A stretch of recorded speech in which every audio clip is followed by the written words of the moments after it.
Hello and welcome to Retro Game Connect. I'm Dan Mastriani. I'm Ian Butterfield. And today we're playing, I think, one of the most foundational classics in video games. There aren't... Asteroids? I said one of. Come on. There aren't a lot of games that are more influential. Pong. You are naming other games that are very influential. Galaga. But not the one that we're playing. Star Wars Battlefront. Yeah, that's not really foundational. I know you like it. Jak and Daxter and the Precursor Legacy. I'm just going to introduce the game now. We are playing Space Invaders for Game Boy. Centipede? No, not Centipede. Tetris. No, not Tetris. And of all the games that you mentioned, they were in pixels. I'm just saying. Okay. You can't make us watch it. So Pixels just looked like that one episode of Futurama where all the video games came alive. Except not as funny. Like, it looked like they literally ripped off that episode. Alex is getting very angry at us right now for talking down Pixels. Apparently he liked it. I enjoyed it very much. Okay. All right, see, now you got us into the argument. My phone shut off. And now, Space Invaders is one of those really foundational games. Obviously, there are a few things that came out behind it. You mentioned Asteroids. You mentioned Pong. These set like some very basic things for video games. Space Invaders was one of, if not the first games to actually be run on a microprocessor. Now, what I mean by that is like previous games would actually just be like hard-coded in the hardware. There wasn't any programming involved.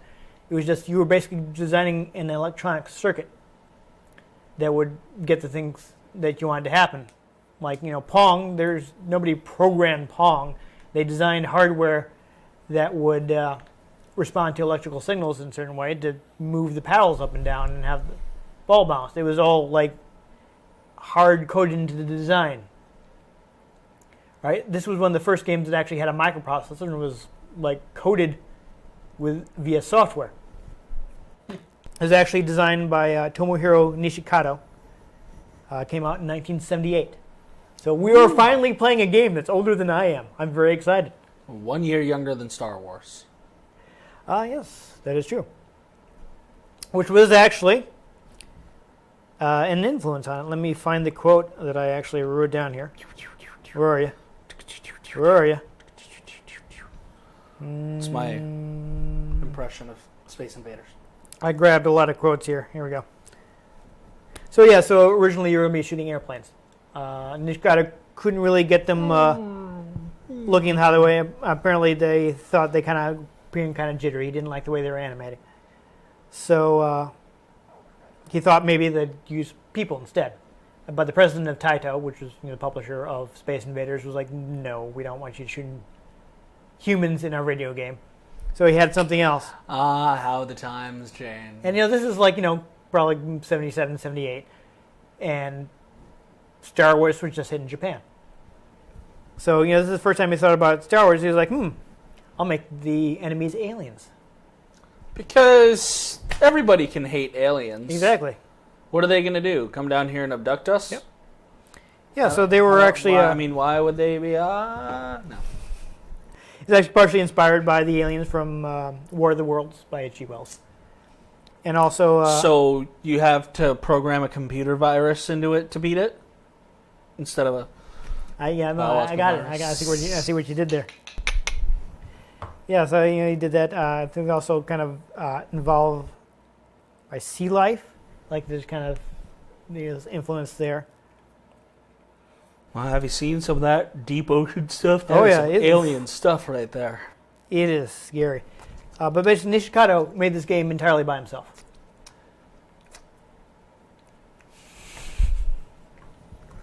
That's an achievement. Yeah, make an entire video game by yourself. Yeah, because it's one of it's really. I can finish an entire burrito by myself, but I can't make an entire video game by myself. It was the first game, at the very least, that Taito had done in a microprocessor. He basically has spent like 6 months just creating his own software tools because they couldn't afford to buy a development environment. So he had to come up with something that they could, back then, to get a computer to work on would be like $10,000. Ugh. Yeah, it was ridiculous. And Taito was like, yeah, we can't afford that. Make do. So one of the things he was thinking, Breakout had been really popular recently. If you know, Breakout is a game actually created by Steve Jobs and Steve Wozniak. Obviously not that popular, because I don't know it. It was actually, well, at the time it was very popular. You may have heard of, have you heard of Arkanoid? Nope. No. I know Arcanine. No, well, you might recognize it if I describe the premise of Breakout. Is basically you have, what Breakout did was turn Pong on its side, and instead of bouncing the ball back and forth between another paddle, they decided to fill the playfield with breakable bricks. Oh! I have that built into my desktop computer. There are lots of clones and yeah, takeoffs on that. So there are plenty of clones. There's Allison, Cosima, Rachel, and Orphan Black reference. I assume you do know who Steve Jobs and Steve Wozniak are. Didn't they own an orchard? Yeah, so there we go. There was actually apparently Jobs kind of screwed over Wozniak on the payment for that. Donor Jobs just screw us all over. Yeah, he did some shady stuff, but get it? It's Jobs. It's a pun. Okay. He'd been pretty popular in Japan, and he kind of wanted something along that lines. He wanted to kind of make something that would surpass Breakout. He wanted to beat it in the arcades. Breakdown. So he thought that, well, since I now have a microprocessor and I can program this instead of relying on hard-coded, just chip design, you can create more interesting enemy patterns and have things happen that couldn't happen. I mean, like a Breakout, you're just breaking bricks, right? Bricks can't do too much. They don't shoot back. You just have the predictable bouncing of the ball. So now all of a sudden, they finally have a shooting game with enemies that behave in a certain way. So, there were a lot of games that use squares and rectangles, so he wanted to have characters, which is, again, part of why he designed the little Space Invaders guy. And, back then, there's no kind of programming because, they weren't doing any programmer. So that's basically why he ended up doing it all by himself, because of how simple it was. And they basically kind of didn't really give him a whole lot of direction. They're just... make a game. Yeah, he's talking about, make us money. Marketing guys would come by and say, hey, what are you doing? Okay, cool. Yeah, so he did the whole thing. They couldn't afford to buy the development. Actually, I'm sorry. It looks like the development tools. I don't know what this would translate into in contemporary dollars, but it was like 10 million yen for the development tools, which I assume was quite a lot. And they put out the game. Actually, I should mention. Fun thing is Ninja Kato is terrible at video games. He can't play them? He's really bad. So he actually designed the difficulty based on feedback from other people. He was saying, if it was up to him, the game would have been a lot easier, because nowadays he can't get past the third wave of aliens. He's awful at his own game. Huh? He has trouble getting out of the first stage. But they finally released it, and it ended up being a ridiculous hit. We talked about in the Donkey Kong episode. Nintendo would try to jump in on making Space Invaders clone with radar scope. That's because this is how popular the game was, that you could make money by cloning Space Invaders. It absolutely took over Japan. So, what you're saying is a bunch of people started cloning this really popular game and competing with each other as if they were in some sort of clone war. It's okay, we're on space. I'll allow it. Star Wars. Yeah, so they were, places like gambling parlors and stuff would just kind of convert to Space Invaders houses. They just buy as many copies of Space Invaders as they could get, and that'd be their whole business.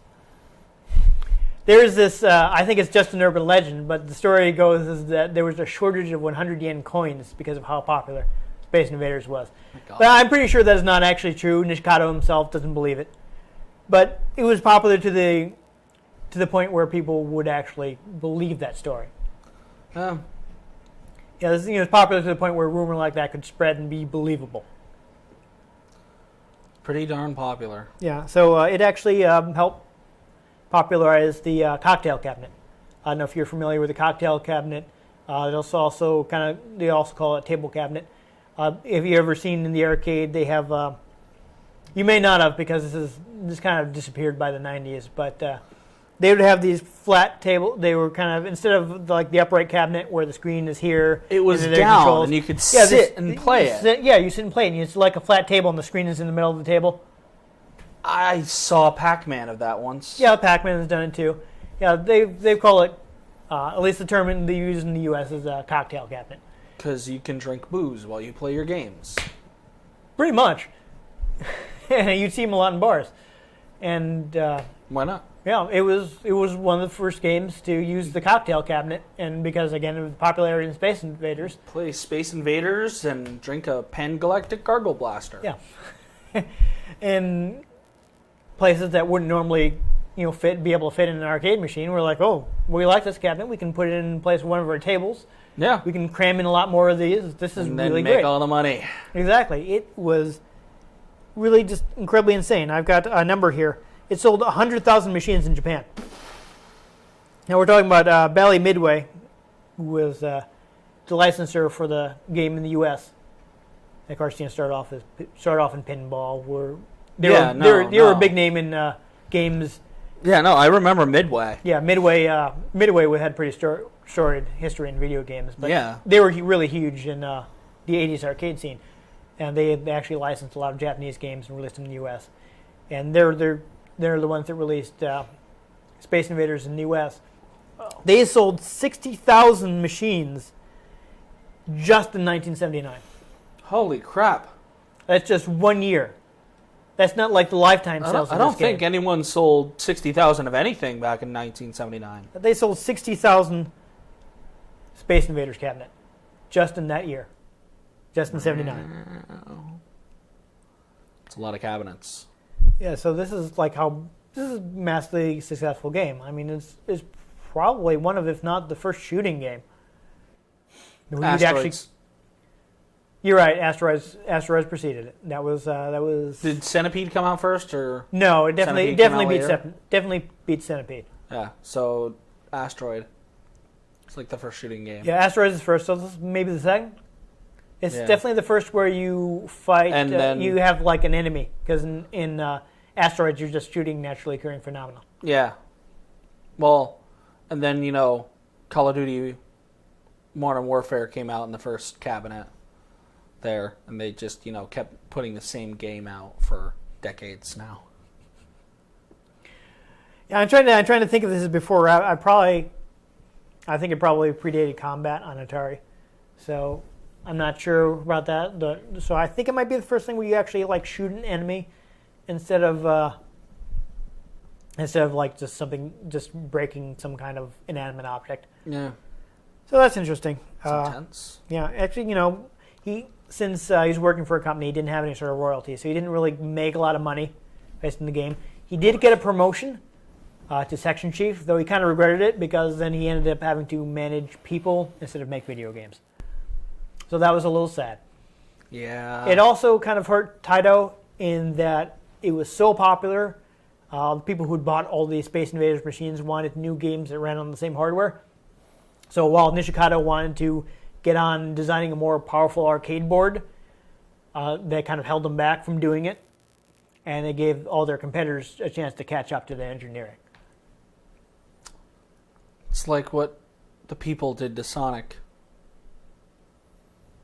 Everybody wanted all the old games to make their transfer into 3D, and Sonic's never been the same. I thought Sonic Adventure was alright, but I don't know. Poor Sonic. Yeah, so this is, It's very simple nowadays, but it's hard to understate its influence on the industry. I mean, it's followed up by games like you mentioned, Galaga. I mean, pretty much any game where you view from the top and you have like a spaceship flying from the bottom to the top and shooting things is a direct descendant of Space Invaders. Now, this version is pretty interesting. There was a black and white Game Boy version released in 1990. And just a couple months before this came out, at least in Japan, there was a Super Nintendo version. And that's going to become important a little later. I'm not going to give away why I'm mentioning that right now. Spoilers! Spoiler alert. Yes, we're going to let you think about that for a while. So while we play the game, we're going to come back around to that. So I think right now we should go ahead and let's play get the game. into some Space Invaders.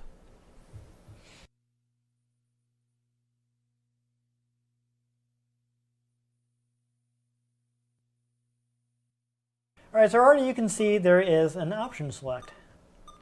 We're going to circle around back to this. First off, let's select Super Game Boy. Super Game Boy. Yep, it's better than regular Game Boy. Too bad not enough people took advantage of it. But it's not advanced. No. This is actually, though, a really good Super Game Boy game. It takes really good advantage of it. As you can see, you got the custom border that makes it looks like an arcade makes cabinet. it look like the arcade cabinet. Ooh, those are mystery points. Yep. I like this little fun. See, the little Space Invader. We'll take that upside down Y out of there and replace it with the correct Y. That's right out of the arcade version. Awesome. Yeah. So we'll go and start the game up. Bache in waters. Mm-hmm. So here's an interesting thing. You can have the black and white like the original 78 machine. You can have a version with cellophane. Before they had the color hardware, what they would actually do is put cellophane on the screen to add some color to the machine. Huh. Because, the really primitive hardware couldn't do it. So I think we'll take a quick look at all of them. We'll just play through quickly. So we'll start off with the black and white. So this is basically what the game looked like in the arcade in the 70s. So as you can see, the enemies slowly march down at you. And if you got When they hit the side. And when you get hit, you die. then your parents are dead. Oh, I did not have enough. I thought I had more room to move, and I did not. So this is a kind of interesting thing for the Game Boy game. I didn't notice this myself, but actually Jeremy Parrish on his Game Boy World video pointed out that the invaders have been scaled down and there are fewer of them in the Game Boy version to kind of fit the screen resolution of the Game Boy. Because if they tried to do the full resolution game, of course, they wouldn't be able to fit it onto a Game Boy resolution screen. You'd just die. Yeah, but you get a pretty detailed invaders for a Game Boy game. You get bonus points for killing that UFO. Oh, I missed it. Are any of them named Zim? No, I don't think that they are. Doom. I really don't know what possessed Nickelodeon to hire the guy who created Johnny the Homicidal Maniac to make a kids show. Because they knew what they were doing. But let's look at the black and white version. Let's take. I know I'm not playing very well. I don't claim to be great at Space Invaders. I hope I'm better than Nijikato himself, but I can't say for sure. Well, you didn't make it past the first level. I didn't. That's true. Though in my defense, I was trying to talk at the same time. I kind of wasn't paying attention. And I let them get fast, and I just let them shoot me.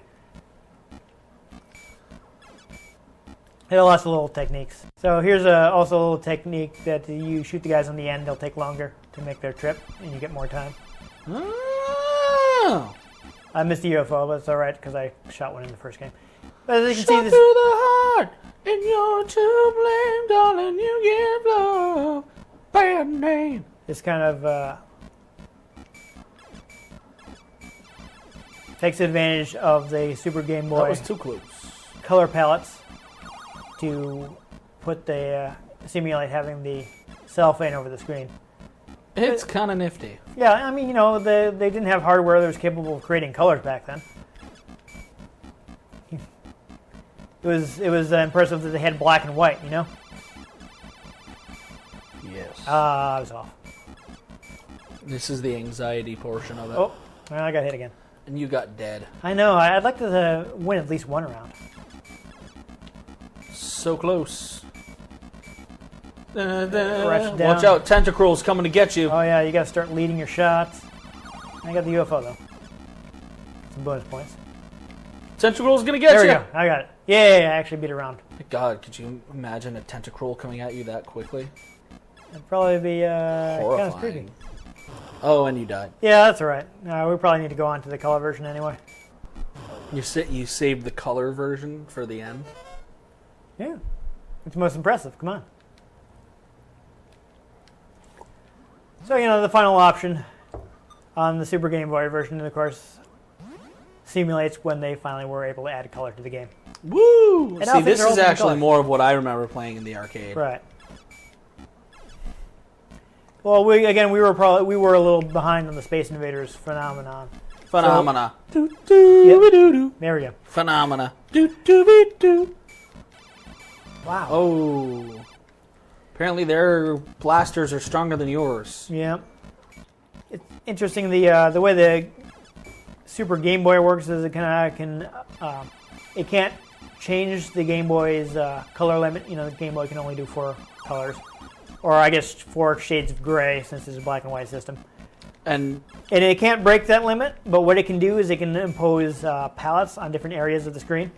but notice that when they get closer, they changed color. Exactly. So that's because what the Game Boy, the Super Game Boy can do, at least when you're playing, is they can say, oh, this section of the screen has this set of 4 colors, this section has this set of 4 colors, and this section has a different set of 4 colors. Interesting.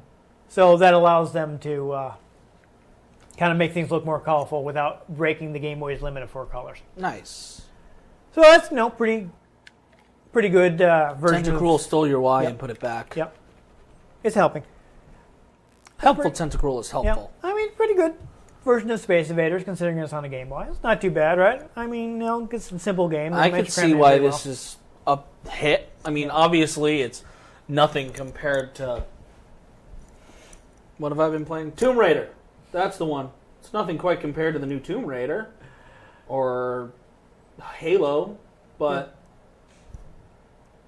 I can see why this was popular at the time. Yeah, this was height of the technology.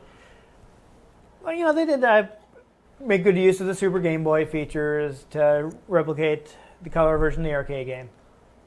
But this game has a special secret feature Special secret features. that no other Super Game Boy game has. No other Super Game Boy has. So we're going to reset the system. Resetting the system. Guys, sometimes when we shoot these episodes, I'm very tired. So I don't sleep enough. Yeah. So I start saying really weird things. Yeah. So we're back on the menu, right? We have Super Game Boy. Now we're going to select arcade. I want you to watch what happens. The Space Invaders are now invading my Super Nintendo. Oh. And now all of a sudden, we were playing a Super Nintendo game. What? We're playing a full-on Super Nintendo game. What? Remember how I mentioned earlier that there was a Super Nintendo Space Invaders released a few months before this Game Boy cartridge? They put it in the Game Boy They cartridge? put it in the Game Boy cartridge. My God. Because Space Invaders is so simple, they were able to fit Super Nintendo code onto the Game Boy cartridge. Oh my God. And this is which is probably the reason that this is the only Super Game Boy game that does this. But the Super Game Boy was apparently always capable of sending a Super Nintendo game, putting it resident in the Super Nintendo's memory, and running it directly on the Super Nintendo. So That's so intense. yeah, now we're playing a Super Nintendo game. This might have a 2-player version. I know the full cartridge, which had come out in Japan and came out a few years later in the U.S., has extra modes, but I think they may not have made it into the Game Boy one since they had to crunch it down pretty hard. We got some options, so we can check how many players we have.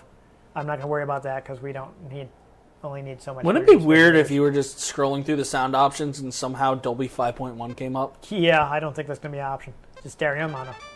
I'm not sure it's been invented yet. Exactly. That's why it would be weird. Yep. Okay, so look, we have more options. We've got the upright Upright cabinet, black and black white. and white, like as you can see, And the it's a cocktail table. Yep. The black and white with the cellophane and the color version. So we're going to go with this one. I think is probably going to be the most advanced. And it's also the one we haven't seen. Yes, exactly. So yeah, I don't think we're going to have the two-player mode in this, but there is a two-player mode in the later standalone release. It also has mystery. It has a parody mode. What? Not this one, but the later release, where you the invaders are replaced by other title characters. Awesome. So that's neat. So we'll play a quick round. Oh, it is here. Okay. 2-player. Grab your controller. Oh, I yeah. think you actually controlled the UFO. So I think we're still killing the invaders, but instead of making a new sprite, they gave you play as the UFO. Okay. So we're gonna play some 2-player Space Invaders, which is pretty neat.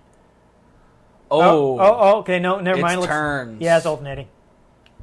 You know, it occurred to me that I used that term, but you probably didn't know what I meant by 2-player alternating when we were playing. And I kind of figure it out. Yeah. It's actually, that term has kind of disappeared. Like that, it used to got be like the standard term. You got some tentacles, you got Yeah. some hoppips, and then some tentacruels. Yeah. That used to be the standard term for a game that had you take turns, because it used to be a very common feature. You know, 2-player games were basically just, so whoever has the second controller goes after the guy who has the first controller, and they would refer to it as 2-player alternating games, and those became less common as we moved into Super Nintendo and PlayStation and all that. So I guess that the term 2-player alternating has kind of disappeared. But back in the 80s, it was actually very common. But as you can see now, you've got the full complement in Space Invaders. You've got neat, like semi-transparent with a background and all this kind of stuff that kind of takes advantage of the power of the Super Nintendo. And I'm sure the other modes probably... I do not like the fire rate. Nope. That's actually, that's an important point. On Space Invaders, you can only have one shot on the screen at once. Oh. So if there are a lot of invaders and you're shooting up at them, you can shoot more than you would be able to if they're just shooting all the way to the top of the screen. You see my shots are coming out more often because I'm actually hitting them. So unfortunately, it's a shame that 2-player mode does not seem to be in this version, but it's still really impressive that they crammed a Super Nintendo game. I thought I keep misjudging that. I think I have more room from the shot, Yes. Player 2, start. Yeah, though, actually, speaking of, we weren't actually speaking of it, but I'm looking at our scores, and that reminds me, Space Invaders was actually the first arcade game to let you put in your initials when you got a high score. Oh. Really? Yeah, so this very standard arcade thing where you're putting in your initials when you get the 3 letters for a high score. That was invented by Space Invaders. So it's another way where it's highly influential. And when you have a 3-letter name like me, you can just put your name in. Very convenient. But everybody has, most people have 3-letter initials. Yes. Statistically. It's pretty common. I'm firing up through my own shield. Oh, wow. Awkward. All right, let's see how long it takes me to die. It's such a simple game, you'd think it would be easier. No, simplicity is my downfall. Yeah. I don't even make macaroni and cheese out of the box simply. Oh, really? Would you really want to eat that? Only when I have nothing else to do. Yeah. Yeah, I used to eat ramen and I had to stop because it was making me sick. Yeah, I like it. I don't know. I never liked the taste. I would really like to try professionally cooked ramen. Like just real like legit nice noodles and all that, Yeah. But you can't really seem to get it in the U.S. In cities you can. Yeah, probably in the state. Well, I should rephrase that. You can't really seem to get it in our area. Yeah. But I think that's a pretty good look at Space Invaders. Yeah. Space Invaders. It's very simple. Yeah. I feel like they probably have a few mobile ports of it at this point. It would make a good mobile game. They definitely. Actually, Space Invaders Infinity Gene is available on iOS. There you go. I don't know if there's also an Android version. There might be. I have not. I mean, there's checked. always plenty of clone games out there. Yeah, Space Invaders Infinity Gene is actually really interesting because they kind of remix the game in a way. It kind of evolves as you play it. You start off with the super basic original Space Invaders. Yeah. And eventually it starts moving more and more toward modern top-down shooter. It's suddenly you're playing. Yes, Call of Duty. you're not suddenly playing Call of Duty, but this type of modern top-down space shooter, like with all crazy bolts everywhere and all that. So that's actually really good. And there's a version. It basically There's a version suddenly of it. turns into Galaga. Yeah, there's a version of it on Xbox Live, though I think I've heard that the original mobile version was the best. I don't know. I don't have an iPhone, so I never played that one. But I have an iPod. yeah, there you go. It's kind of hard to see Space Invaders nowadays in the same way that it must have been seen in 1978. Yeah. At that time, Back then, revolutionary. is Now, most advanced thing anyone had ever seen. And people were amazed by the fact that they've got these enemies shooting back at you, and they have some kind of pattern that they follow, and they get faster every time they hit the wall. and then there's just compare. You see an old computer. They take up this entire room that we're in. Exactly. And now smartphones. Yeah. Everything's got smaller, more complex. It's to the point where it's kind of hard to recommend Space Invaders nowadays because of how simple it is. Get a newer version. Yeah, I mean they remixed it and Again, improved it lots of times. It's sort of like when we were playing Pokemon. When we played Yeah, Pokemon Yellow. You're better off getting a newer version. Get a newer version. Yeah. Unless you really have the patience. Yeah, I mean it's very important historically. Patience. And I really like this version for the way it preserves. Yeah. The old school arcade versions gives you a look at the way they appeared in the arcades. And I really like that it's got that unique feature. But it's quite outdated. Yeah, it is. But it's one of the things that did things with Super Game Boy that no other game did. Yeah. So that's why I wanted to have it in my collection, even though I'm not really excited about playing Space Invaders. But I wanted to have it just because I like collecting Super Game Boy games because there weren't a lot of them. Yeah. Not a lot of people took a real advantage of what the Super Game Boy could do. I mean, the few times I got to play with a Super Game Boy as a child myself, I enjoyed playing Pokemon Silver on it, but it didn't really do a whole lot. I think you're probably thinking about the Game Boy. Wasn't Pokemon Silver a Game Boy Color game? Yeah. So you were probably thinking about the Game Boy Player. Well, whatever. On GameCube. No. But no, the that Super was Game Boy Advanced by GameCube time. Yeah, but it also played Game Boy Color games. I didn't play it on a GameCube. I tell you that. Well, Super Game Boy can't play Game Boy Color games. Oh. Though actually, was Silver backward compatible with the original Game Boy? I think so. So that's why you were able to play it. There we go. We've gotten to the bottom of it. Yes. The Super Game Boy was really underutilized. We mentioned the fact that it can have like different palettes for different regions of the screen. It had like special modes where it could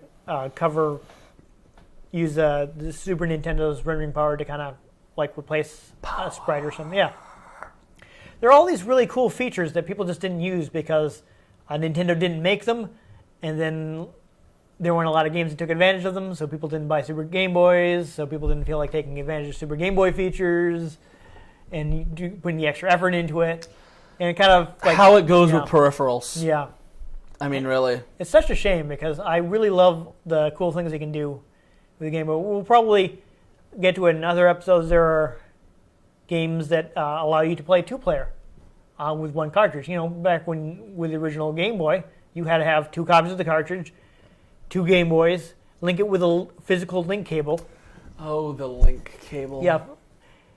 And that was the only way to play multiplayer. And there were some Super Game Boy games that would let you just use two Super Nintendo controllers and one copy of the cartridge and play multiplayer. I remember getting my first Gengar using a link cable. Yeah, so there are all these really neat features that I didn't think get enough use, which is why I like. To be fair, just about any peripheral doesn't get the use it could get. That's true. You don't really hear too much buzz about the Xbox One Kinect anymore. No, that did not succeed the way Microsoft had hoped it would. Yeah. Obviously, a cool peripheral. They just... Yeah, the The execution. Star Wars game that came out for it sucked, which kind of bombed it, I think. Yeah, I think that did not help. I think the big problem with Kinect is it's just not accurate enough. Yeah. The technology is just not there. Or at the very least, people don't want to really put in the effort to make it really accurate. Or pay the extra money Yeah, for something that they're essentially just going to use to voice control their Netflix. yeah. And then they found out that Microsoft was storing all of the data that comes through it, so they're just watching you sit there in your underwear watching Family Guy. Awkward. Yeah. But no, there's also, speaking of peripherals, the Super NES mouse, which came with Mario Paint, is actually compatible with the Super Game Boy. You can use it to control the menus of the Super Game Boy. And apparently there's the mode where you can like doodle your own custom border for games that don't have built-in borders, which is most of them. I didn't even remember that the Super Game Boy did this until I happened to dig out my Super Game Boy manual and I was flipping through it and like, don't even remember that. I didn't even know there was a mouse. I never owned it. I only rented Mario Paint. It's one of the few games that actually supported it in the U.S. There were a few other games that supported it. A lot of them stayed in Japan. Like I remember I've played one of the early Super Robot Wars games that actually let you, it's a strategy game like, like Fire Emblem. Similar to that, and you would let you control it with a mouse, which makes sense since you're moving. Yeah. Yeah.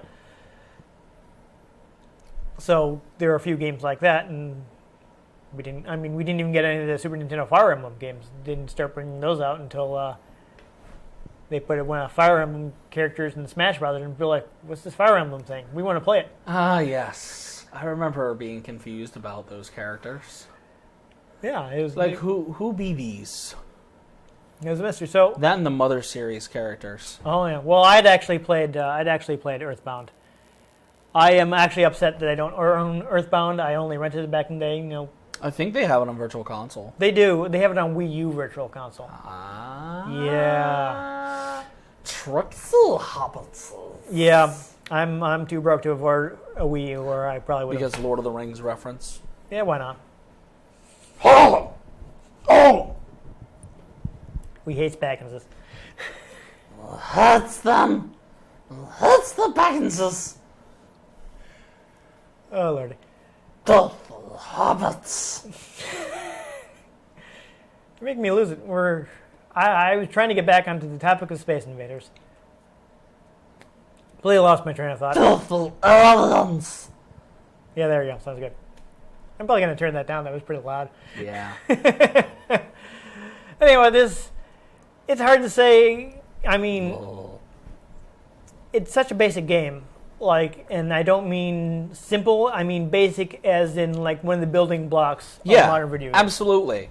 And again, I think any mobile port you get is the way to go because it doesn't feel like a console game compared to console games nowadays.